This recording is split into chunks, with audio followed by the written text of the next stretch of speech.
प्रिय निलूताई, तुझे मिस्टर सुनील वैद्य यांचा तुझ्या आठवणीतला एक मेसेज मला आला. न राहून मी त्याच्या भावना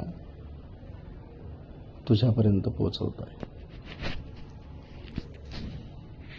निलूताई, तू ज्या खुर्चीवर बसायचीस ना, त्या खुर्चीवर आज तुझी प्रतिमा आहे.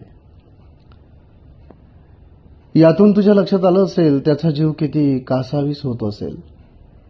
तो पार उन्मळून पडलाय. आजही जेवणासाठी पहिल्यासारखी 2 ताटं काढतो, एक ताट तुझं आणि एक त्याचं. तो भानावर येतो ना, तू वाढायला असते ना जेवायला. तो कसेबसे 2 घास खातो, अर्ध्या ताटावरून उठतो, आपले डोळे गच्च मिटतो आणि खुर्चीतला तुझ्या फोटोकडे सारखा एकटक बघत बसतो. तुझे बोलके डोळे आणि त्याचे अश्रूंनी भरलेले नाहीच तो स्वतःला सावरू शकत.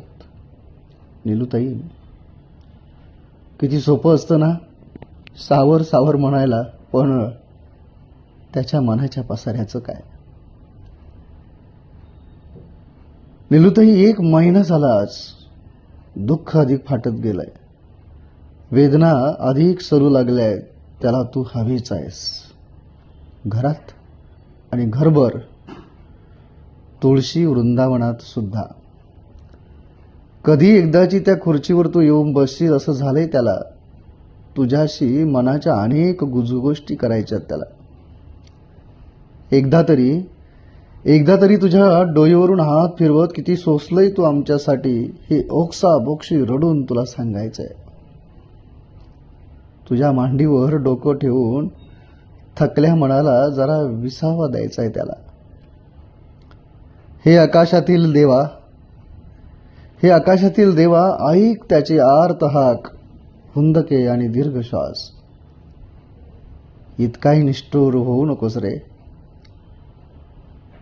निलूताईला कायमचा दूर ठेवू नकोस रे. त्याला माहित आहे की हा भाबडा आशावाद आहे. तरीही निलूताई, तुला कसं कळणार. पण रोज शब्दांतून तुझ्याशी बोलतोय, पानम पान भरवतोय तो. त्याला तुझ्याशिवाय जिणं फार अवघड जातंय ग. अलीकडे तो आकाशाकडे बघतही नाही. लगेच डोळ्यात ढग दाटून येतात त्याच्या. तू होती तेव्हा लेखन त्याचा छंद होता. आता एकलाच आनंदीने फिरतोय, भटकतोय. तू ये ना प्लीज, तू ये ना.